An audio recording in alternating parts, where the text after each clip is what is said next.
एक बार तो मैं अड़ गया कि इसके आज पोल खोल के रहूंगा। सोचिए, एकदम जमीन पे बैठा है, चादर बिछा रखी है और चादर के नीचे कुछ नहीं है, एकदम जमीन है, उस पर चादर बिछाई मेरे सामने। फिर उसने कुछ हाथ डाला अंदर, अंदर से कबूतर निकाल दिया और मैं आंखें फाड़ फाड़ के देख रहा था, पलक भी नहीं झपका रहा था कि इसको पकड़ लूंगा आज मैं किसी तरह से। अच्छा, वो भी देख रहा था इस भाव को मेरे। उसने कबूतर निकाला, बोला आप चौंक गए? मैंने कहा हाँ, चौंक गया। फिर मेरे मजे लेने के लिए 5 और निकाल लिए कबूतर उसने उसी के अंदर से। अब मैं जानता हूं कि ये ट्रिक है, पर मेरी आंखें, मेरी प्रत्यक्ष क्षमताएं पकड़ नहीं पा रही हैं, क्योंकि मेरा नाम अजय है सर। मेरा सवाल ये है सर कि जैसे बहुत सारे ऐसे हमारे सामने प्रत्यक्ष प्रमाण होते हैं जिनसे हम किसी चीज़ को खारिज कर सकते हैं।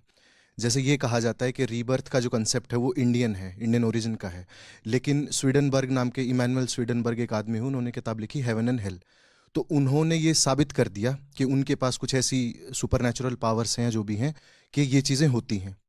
तो हम क्या उन चीज़ों को खारिज नहीं कर सकते जो सिद्ध हो चुकी हैं प्रत्यक्षतः?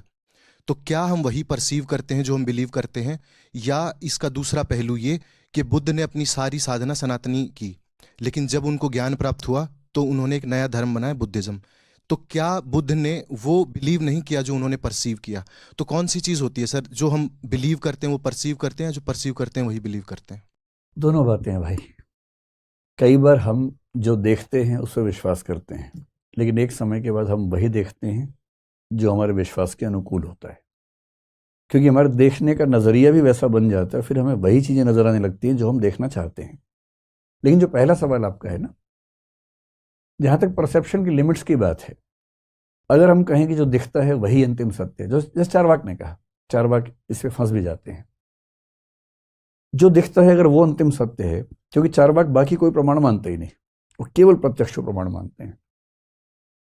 आप ये बताएं कि प्रत्यक्ष के हिसाब से पृथ्वी गोल दिखती है, चपटी दिखती है?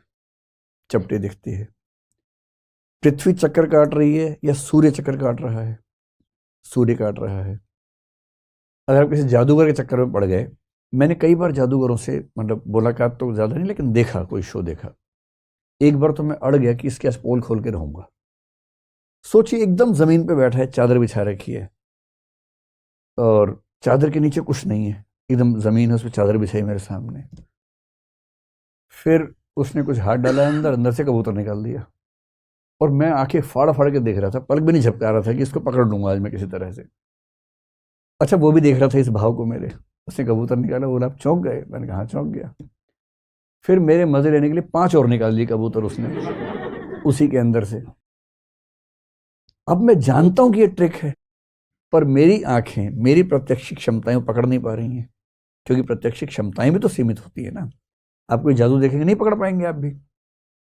तो प्रत्यक्ष को अंतिम प्रमाण मानने में खतरा सिर्फ ये है कि प्रत्यक्ष करने वाला कितना जागरूक है, कितनी ट्रिक्स समझ पाता है। जितने जादूगर हैं सब ट्रिक्स करते हैं, पर हम नहीं पकड़ पाते हैं।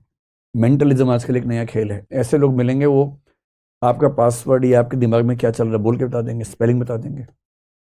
ये ट्रिक है।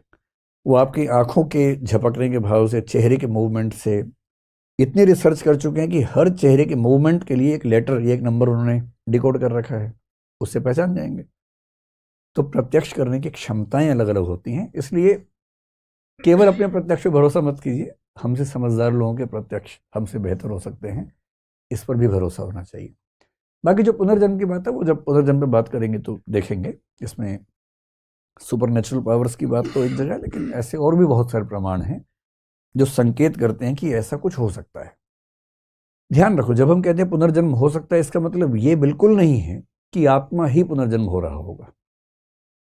पुनर्जन्म के सारे एक्सपेरिमेंट्स जो साबित कर रहे हैं, केवल एक बात साबित कर रहे हैं कि इस छोटे से बच्चे को कुछ ऐसी जानकारियां पता हैं जो आज से कुछ साल पहले एक मरे हुए व्यक्ति के पास थी, किसी और के पास थी नहीं।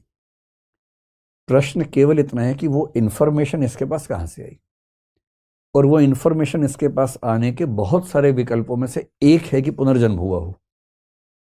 यह भी तो हो सकता है कि एंटेंगलमेंट हो, इंफॉर्मेशन पहुंच गई हो। तो पुनर्जन्म एक हाइपोथेसिस है